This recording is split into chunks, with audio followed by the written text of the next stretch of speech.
Olá, estudante! Tudo bem com vocês? Eu sou o professor Vinícius, professor de Ciências e Biologia da Rede Estadual de Ensino. Estou hoje, junto com o nosso amigo intérprete de Libras, Gilbert. Olá, Gilbert! Para a gente dar início à nossa terceira aula com os temas de biologia relacionados ao Enem. Nós vamos falar, então, na nossa aula de hoje, sobre as parasitoses. Continuaremos, então, com esse assunto. Só que nós não vamos falar sobre essas doenças provocadas por protozoários. Hoje falaremos um pouco sobre essas doenças causadas por vermes, que são animais. Vamos começar, então, com a nossa clássica questão do Enem de 2015. Ela fala o seguinte: Euphorbia milli é uma planta ornamental amplamente disseminada no Brasil e conhecida como coroa de Cristo. O estudo químico do látex dessa espécie forneceu o mais potente produto molusquicida, a miliamina L. O uso desse látex em água infestada por hospedeiros intermediários tem potencial para atuar no controle da dengue, malária, elefantíase, ascaridíase ou esquistossomose. Bom, essa questão, ela é bem simples, né? Então, ela está falando aí que essa planta, a Euphorbia milli, ela vai ser, então, um potente molusquicida. Quando eu falo disso, então, eu sei que eu vou acabar com um vetor, né, com um hospedeiro intermediário de uma dessas doenças. Mas, para isso, vamos então relembrar algumas dessas doenças? Vamos lá. Por isso, eu falo que essa questão do Enem, ela vai referir-se à competência diária número 4 da Matriz de Referência de Ciências da Natureza, compreender interações entre organismos e ambiente, em particular, aquelas relacionadas à saúde humana, relacionando conhecimentos científicos, aspectos culturais e características individuais. E na nossa aula de hoje, nós vamos conhecer algumas doenças causadas por parasitas pluricelulares e analisar e interpretar esquemas relacionados ao ciclo de vida desses parasitas. Bom, vamos começar com a primeira doença, que é a esquistossomose. Nomezinho bonito, né? Vamos lá. Esquistossomose. Muita gente conhece como xistose, barriga d'água. Então, é tudo a mesma doença.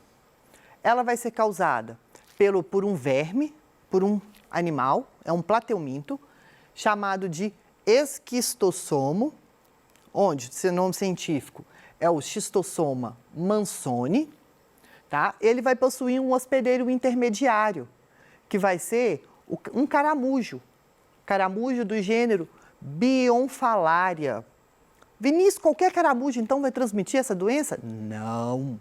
Sabe aquele caramujo que vai ficar lá na beiradinha do rio, na beiradinha de lagoa, aquele pequenininho, com a conchinha lá, amarelinha, marronzinha, pequenininha? Então, é esse que vai transmitir. Esse, então, se ele tiver infectado, ele sim poderá, então, nos transmitir a esquistossomose. E o hospedeiro o hospedeiro definitivo desse verme vai ser o homem. Como se dá, então, essa transmissão, Vinícius? O caramujo, eu nem cheguei perto do caramujo. E aí eu posso pegar, só eu ficar longe dele? Não é bem assim que funciona, não. Antes da gente falar da transmissão, vamos falar dos sinais e sintomas dessa doença. Ela vai dar mal-estar, cansaço, problemas gastrointestinais, dores de cabeça, distúrbios digestivos, onde eu posso ter fezes mucossanguinolentas, que são aquelas fezes, né, que vão possuir muco e sangue, cólica, tá? E uma fase mais avançada, ela pode dar o que a gente chama de hepatoesplenomegalia, que é aquele aumento do baço e do fígado. Por isso que a pessoa fica com aquela barriga enorme, parecendo que está grávida de 9 meses, tudo. Daí o nome, barriga d'água, que ela fica bem grande mesmo a barriga. A transmissão dela vai ser pela penetração ativa da cercária, que vai ser o que? A larva desse verme, que vai penetrar ativamente na nossa pele e nas nossas mucosas. Então, eu não preciso de ter o contato com o caramujo para eu contrair, então, a esquistossomose. Simplesmente eu estar nadando ou andando em águas que vão possuir esse caramujo, eu vou correr grande risco de contrair a esquistossomose. E a principal profilaxia vai ser o quê? O saneamento básico, o combate ao vetor, que é um caramujo, tratamento das pessoas doentes, educação em saúde. Quando a gente fala educação em saúde, vai ser daquele tipo, as pessoas então terem mais hábitos sanitários, né? O saneamento básico, para não deixar então as fezes, os esgotos abertos e jogados em rios e cursos de água. Tá? Isso tudo então vão ser medidas profiláticas para o combate à esquistossomose. Vamos ver aqui então. Essas duas fotos aqui, eu vou ter o caramujo bionfalaria. Olha que bonitinho, é esse daqui, ó. Ele é bonitinho, mas ele é ordinário, tá? É ele que vai então ser o hospedeiro intermediário do esquistossomo. Eu vou ter aqui o verme adulto, tá? Esse último aqui embaixo. Reparem que o verme adulto, ele vai possuir, olha, um canal aqui. Esse canal vai ser onde a fêmea vai alojar o macho, tá? Para a hora da cópula. Então, nós temos aqui esse verme adulto. Nós temos aqui, olha, o ovo. Olha o ovo, ele vai possuir essa estrutura aqui que nós chamamos de espícula. Tá? A espícula, então, ela vai ser responsável em perfurar, às vezes, alguns capilares e tudo mais, tá? Por isso que ele vai ter alta patogenicidade. Nós temos aqui o miracídio, que vai ser um estágio larval inicial desses verme. E é esse miracídio que vai penetrar, então, no caramujo bionfalaria. E através disso, lá no corpo do caramujo, ele vai se diferenciar em uma cercária. E é essa cercária aqui que vai penetrar ativamente na nossa pele. Vamos ver o ciclo aqui para a gente compreender melhor essa doença. Então, vamos lá. Primeiramente, onde começa o nosso ciclo? Ovos do verme sendo eliminados nas fezes. Esses ovos, então, sendo eliminados nas fezes, tá? Eles vão entrar em contato com a água. Lá o esgoto estava a céu aberto, contaminou os cursos de água, tudo lá. Esses ovos, então, na água, eles vão liberar os miracídios, que vão ser aquelas larvinhas pequenininhas ciliadas.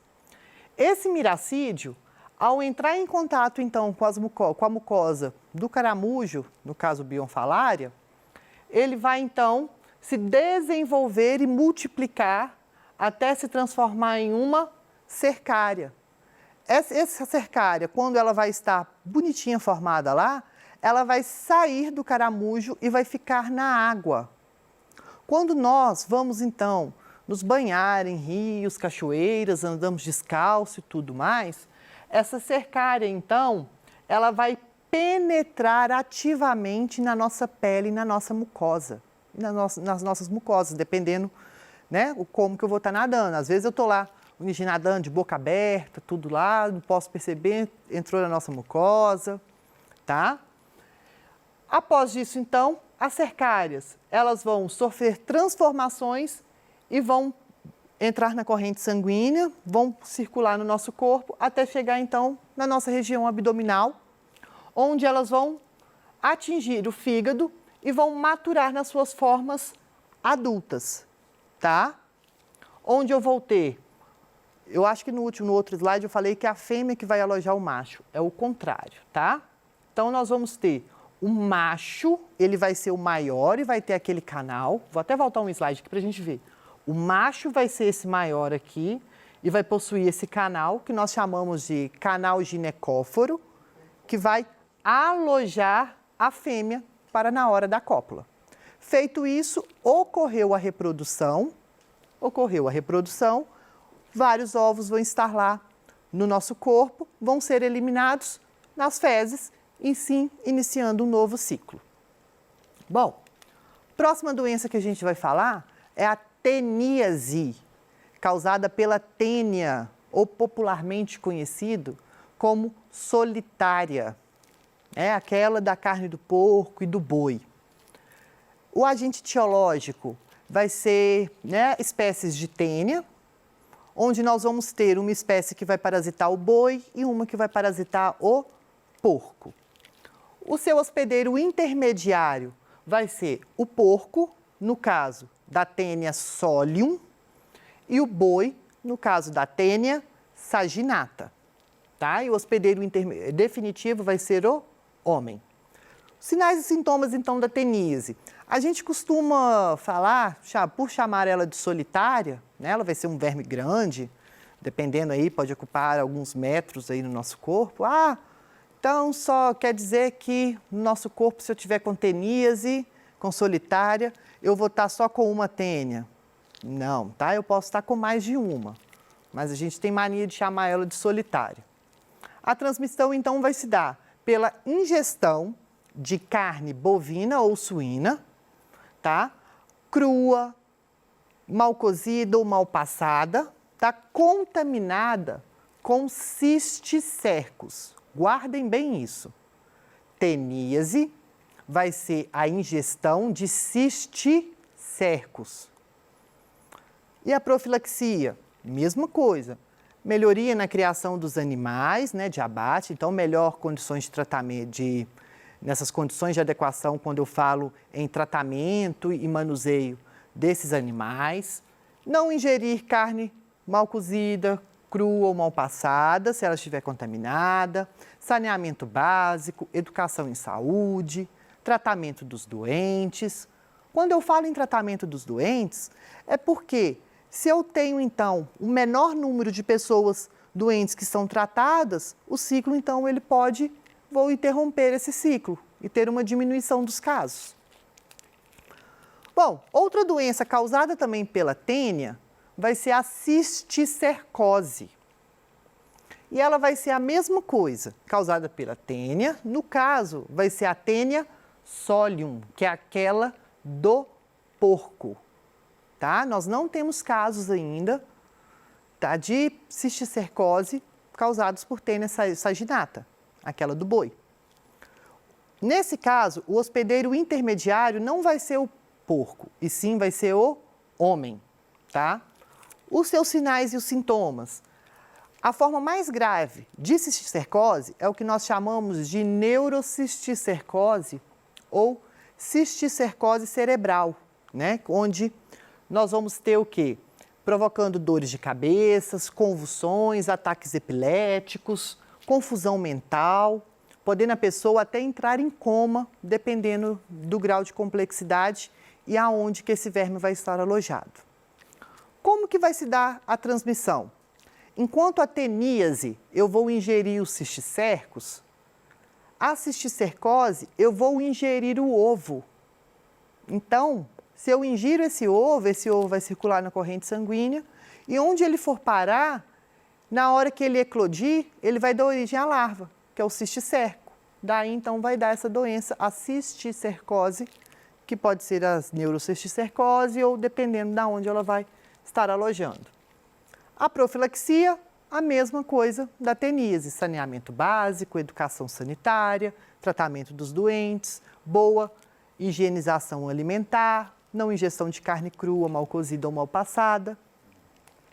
Bom, vamos ver aqui, olha, eu tenho aqui o ovo da tênia, tenho aqui o cisticerco, tá? Que vai ser a larva, e aqui as duas tênias, a saginata, que vai parasitar o boi, e a tênia solium, que vai parasitar o porco. Reparem que elas vão ter essas diferenças aqui anatômicas. Enquanto a tênia saginata, ela vai possuir nessas ventosas, em sua cabeça ou escólex, a gente vai ver isso mais para frente. A tênia solium, ela vai possuir alguns ganchos, então elas vão se fixar melhor na parede do nosso intestino. Tranquilo? Então, aqui como que vai se dar, então, o ciclo de vida aqui desse verme? Quando eu tenho aqui, olha, vamos lá. Ovos saem pelas fezes, eliminados pelas fezes. O porco, então, ele vai ingerir, ou o boi, vai ingerir o ovo da tênia. Ingeriu essa larva. Então, esse ovo vai eclodir e vai formar o cisticerco. Transformando em cisticerco, ele vai ficar alojado lá na musculatura. Alojado na musculatura, a pessoa, quando ingere a carne crua, mal cozida ou mal passada, esse cisticerco, então, ele vai aqui, ó, iniciar a sua transformação lá dentro da nossa região abdominal, do nosso intestino, e vai se transformar no verme adulto, onde esse verme adulto vai fixar com as suas ventosas na mucosa intestinal e vai, então, crescer, desenvolver nas suas proglótides, que são aquelas fitas. Essas proglótides, então, elas vão engravidar, que a gente fala, elas ficam grávidas, tá? Quando ocorre, então, essas proglótides grávidas, elas vão ser eliminadas nas fezes e vão eclodir em vários ovos, tá? Quando eu alimento, né, eu vou, então, lá ingerir esse ovo dessa tênia, o que acontece? Nós não temos, então, essa fase de hospedeiro intermediário e esse ovo, nós vamos ingeri-lo e nós vamos contrair, então, a cisticercose. Bom, próxima doença, ascaridíase. Todo mundo aqui já tomou um remédio contra a lombriga, né? Então, é um verme muito comum na nossa região. Né, o agente etiológico vai ser a lombriga, né, o Ascaris lumbricoides. Os sinais e os sintomas vão ser, né, essas larvas, elas podem causar lesões tanto hepáticas quanto pulmonares.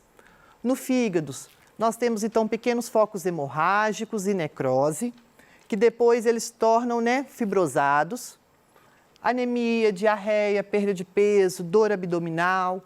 Em alguns casos mais graves, quando a pessoa ela não toma as atitudes necessárias e esse verme, ele se reproduz e a pessoa fica com tanta lombriga, tanto ascaris, eles podem então, né, por falta de espaço, podem estar subindo na nossa região abdominal aqui, ocupando o estômago e um refluxo, nós podemos então na hora de fazer o vômito, nós podemos eliminar lombrigas pela boca, às vezes pelo nariz, porque elas vão necessitar então do oxigênio e vão tentar sair para fora e a pessoa pode morrer asfixiada, tá? É uma cena não muito bonita de se ver.